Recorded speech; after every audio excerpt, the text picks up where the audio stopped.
Welcome to my world. 2 escargot, pate, frisee, 2 green salads. Okay, man, it's up here. Lamb chop, steak frites. Shouldn't you be doing something? 2 smoked filet and a pepper steak. Come on, make the dessert. Chocolate tart, please. As a cook, tastes and smells are my memories, and now I'm in search of new ones. So I'm leaving New York City and hope to have a few epiphanies around the world, and I'm willing to go to some lengths to do that. I'm looking for extremes of emotion and experience. I'll try anything. I'll risk everything. I have nothing to lose.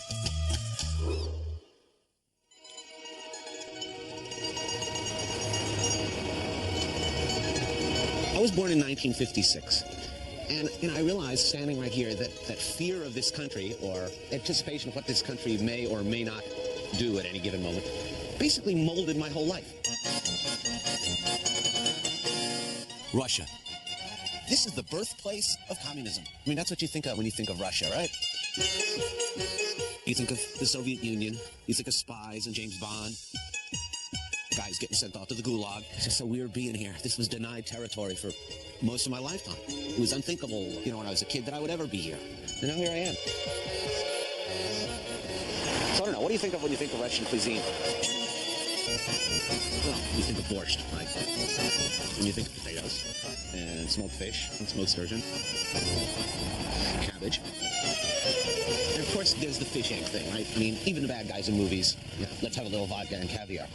Yeah, bad guys. I've always been spy crazy. I mean, all my fantasies as a kid were, wandering around in St. Petersburg or Moscow, undercover, evading, you got it, sinister bad guys with Russian accents.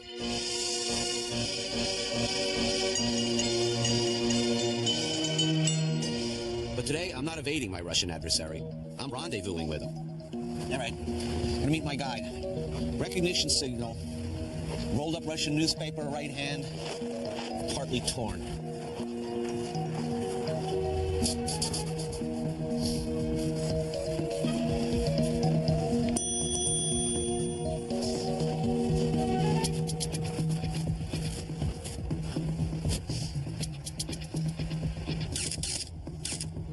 The fish is red. Only on Wednesdays. Samir. Tony, you made it. Welcome to Wonderland. Welcome to St. Petersburg. Happy to be here. You got the car? Sure. Let's walk. Samir takes me to our car, where he introduces me to Alexei, our driver. Samir and his driver Alexei are going to show me around St. Petersburg. It's a town with a long and glorious tradition and some mighty good food, I hear. This guy makes me nervous. He doesn't say a single word. We're supposedly on our way to a traditional country-style restaurant with live Russian folk music. That is, if they don't take me out to the woods and drop me in a frozen lake somewhere. Okay, so no frozen lake.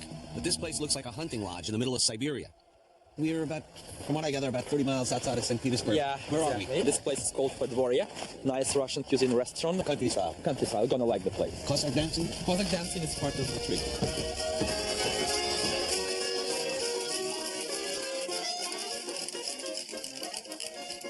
Back in the States, you can't just pick up the phone and dial Russian takeout. So most Americans know very little about Russian cuisine.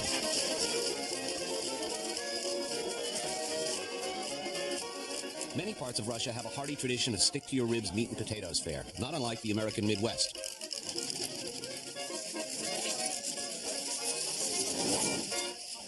Podvorye specializes in traditional country-style Russian cuisine.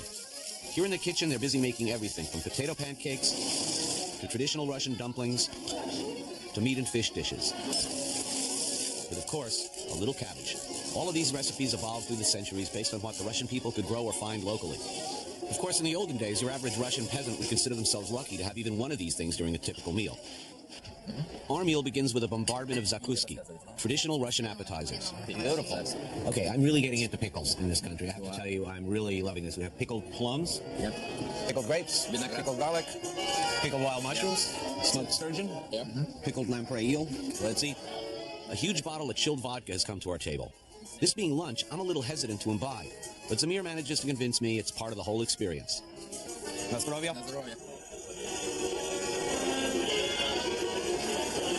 Better? Tony, you made it, man, but this time try to enjoy it. It's not like you are, going through the test like in a drug institution. You enjoy the whole thing. What do you know about me? What does he mean by that drug institution crack? Just show that you're happy. I'm getting there, don't worry. By shot 3, I'll be happy. I think this is going to be the start of a beautiful friendship. Now, I'm famously not very fond of salads. I make a lot of fun of vegetarians and salad. I've always been not very interested in them. But here, it's different. I really love this. Possibly because salad is all pickled and seems to go very, very well with alcohol. You're right. Our main courses finally arrive. The reindeer? This is definitely my first reindeer. I've been cruel to so many other animals in this trip that I figure let's kill off Donder and Blitzen and Rudolph too. Right? How does it smell? It smells fantastic. Good. And if you're making reindeer at home, what they've done here is clearly marinate and slow braise. It's very tender. Little juniper, dill, the boiled potato in there. I think I saw a carrot floating around. It's quite good. Do I think I'm going to put this on my menu in New York? I don't know that we're ready for it yet. Maybe for Christmas. Just to horrify children. Yeah, maybe like a kid's menu for Christmas. A little braised reindeer. Just hear the little squeals. But Dad, he didn't kill Donder or Blitzen. He didn't kill Rudolph, did he? Yes, Timmy, he did. So it's one less reindeer Santa's got to contend with next Christmas. My work here is done. All right. Zamir and I decide to head back to St. Petersburg to sleep off our vodka lunch. Oh, okay. Tomorrow, he tells me, is going to be a big day. St. Petersburg. Here, 2 centuries of autocratic czarist rule ended after the revolution of 1917. This place, the Church of the Resurrection of Christ, was built on the very spot where Alexander II, one of the last czars, was blown up by a terrorist group. I can't believe it all kind of happened here. But since the downfall of communism, this place is the site of a very different kind of explosion. Buy something. Put it down. Here's for bottle. Free enterprise. Welcome to the St. Petersburg. I love you. I decided a little support of the new economy was in order. Big fluffy hat. Time for a little souvenir shopping. I think this is too small. Oh yeah, something like this in black? Oh, up top? Like this? So, do I look fat in this hat? Yeah. Oh, warm. Good, then I can give you this. Okay, there it is. Oh yeah, this is much more my style. Yes, I like this one. I'll take it. How much is this first? This is just 300 rubles. This is $10. $10, I'll take it. Yeah, here you go. You know, when I signed on to do this series, I demanded 3 things in my contract, okay? No nudity was not one of them, by the way. Let's see, it was no karaoke, no dancing, and no funny hats. Well, 1 down, 2 to go. Okay, breakfast in St. Petersburg. Should be an exciting experience for us. All right, now, you got to tell me the name of this place and what it all means. Interesting. It's called Utyoshina Blina. Word for word translation, the Blinzy party at the mother-in-law's home.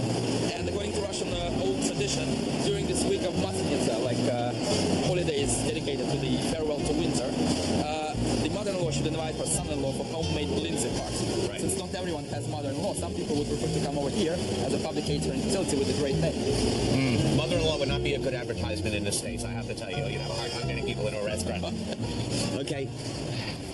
Quick recipe. Make a tender pancake of primarily eggs, flour, and sugar.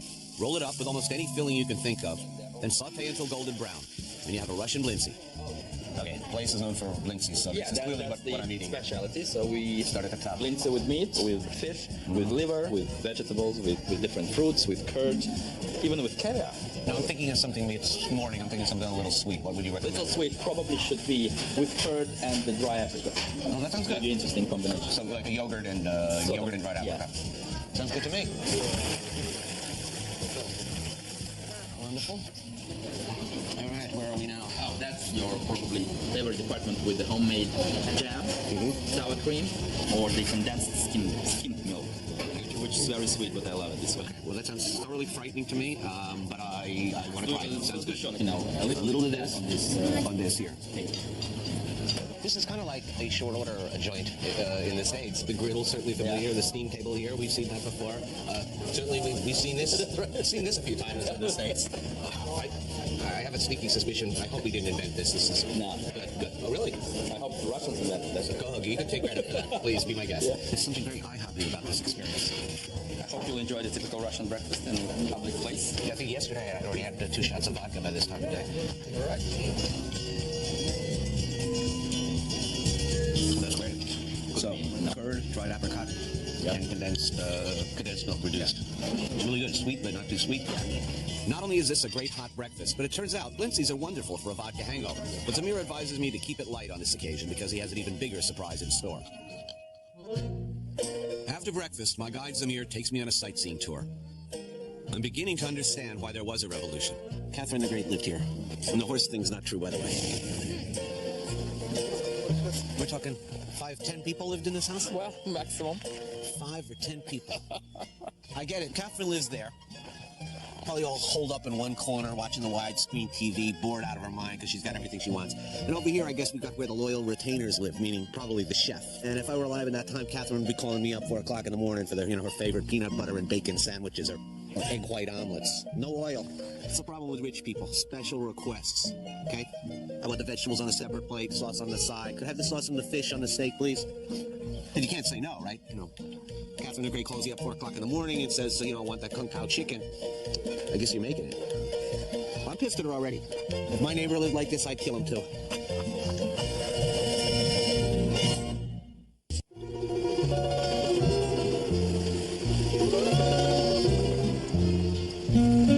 After being suspiciously secretive, Zamir informs me that it's time for his big surprise. And her name is Ludmila.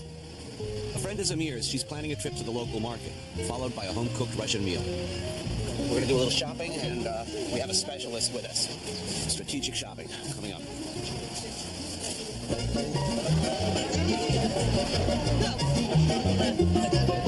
Kuznetsny Market is St. Petersburg's largest and best-stocked market. It is not typical for this economically challenged country. This is all wrong. Isn't it supposed to be like bread lines and no food? This looks better than Zabar. It's teeming with fresh fruits, vegetables, meats, and of course, pickled everything.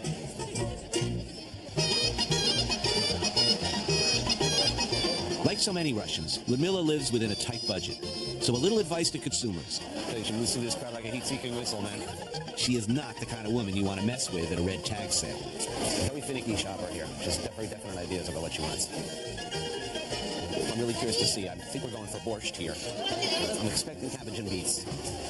Touchdown. There's definitely negotiations over price here. Нет, у меня осталось только мелочь. She doesn't get the price she wants, she moves on. Usually with a rude word. Помешара. I wish I knew what she was saying. I think it's something along the lines of how your beets suck. These, how much do you think you're going to charge me for that? Oh yeah? Go jump in the lake. Все, остался чеснок у бабы. Beets in hand, Ludmila moves on to the butcher. Дайте мне вот этот кусок с обратной стороны. I'm amazed by countries where the meat at the market is like not refrigerated. I mean, it is really cold in here. It looks better. It's better, fresher stuff than the stuff you see in the meat counter in the supermarket, all shrink wrapped and sitting at the health department approved temperatures. We get spoiled by refrigeration, Let's us leave it kicking around for a few days. These guys don't have that luxury. Sell it today, period. If Ludmila's market prowess is any indication of her cooking skills, this is going to be a treat. In her kitchen, Ludmila gets to work. Immediately. This is a woman possessed. She never stops. Мясо промал, где не любит баранину. Лучше телятину. Можно пить Ленинград? Теперь мы его закроем. Уже есть такие электромясорубки, но это лично. And apparently, she never stops talking either. Поймешь, как от этого улетала совершенно французская тетенька. Когда она увидела этот кувшин, она сказала, что это? Я говорю, это инсталляция будущая. На самом деле... If I could understand her, I'm sure she'd be telling me she's making classic Russian borscht. Французы прекрасно ели. Борщ. Borscht is a soup made primarily of beets.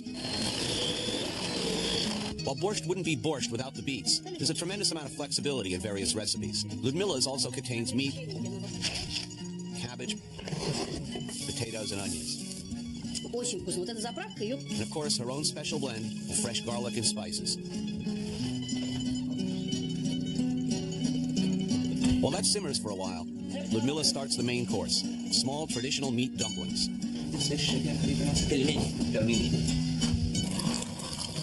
She starts by grinding the meat, the old-fashioned way. Oh, so all of this was hand ground? Yes. This is no joke.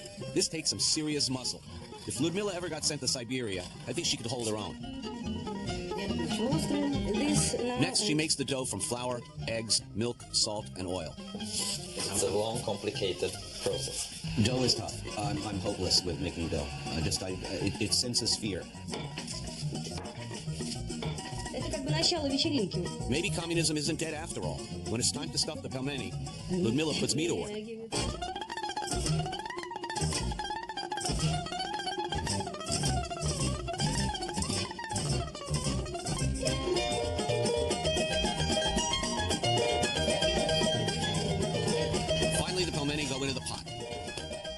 simply a matter of time.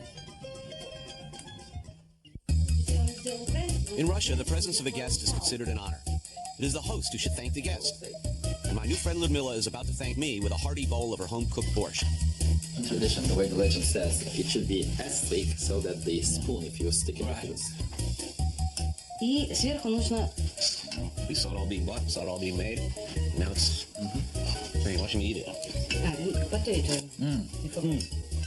Perfect happiness. Yeah. I'm feeling good, actually. I'm right in the groove here. It's a simple food that chefs crave. It's home cooking. And for me, I'm continually fascinated by bread and soup. It's like alchemy. You know, you're turning simple ingredients into something magical through sorcery. Now it was time for us workers to enjoy the fruits of our labor. Ludmila dishes up the pelmeni. Ну, я думаю, что вы добавите.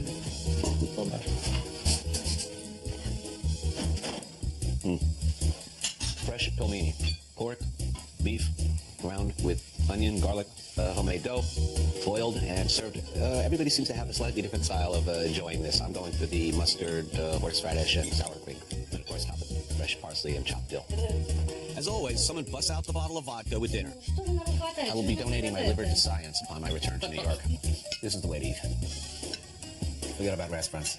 Homemade food. There's no substitute for it, and it would have been a terrible injustice to a common God without experiencing something this wonderful. Alexei, the driver, pours vodka and cranberry juice for a toast. What a bunch of wonderful characters. Alexei, who never says a word. Ludmila, who never stops. And Zamir, who not only turned out to be a good guy after all, but has quite the gastronomic sense. To good food, good company, a gracious host, a good cook, and good vodka. Thank you. I think I'm really going to miss this place. What the hell are we thinking with the Cold War anyway? Hey, I wonder if that reindeer place is still open.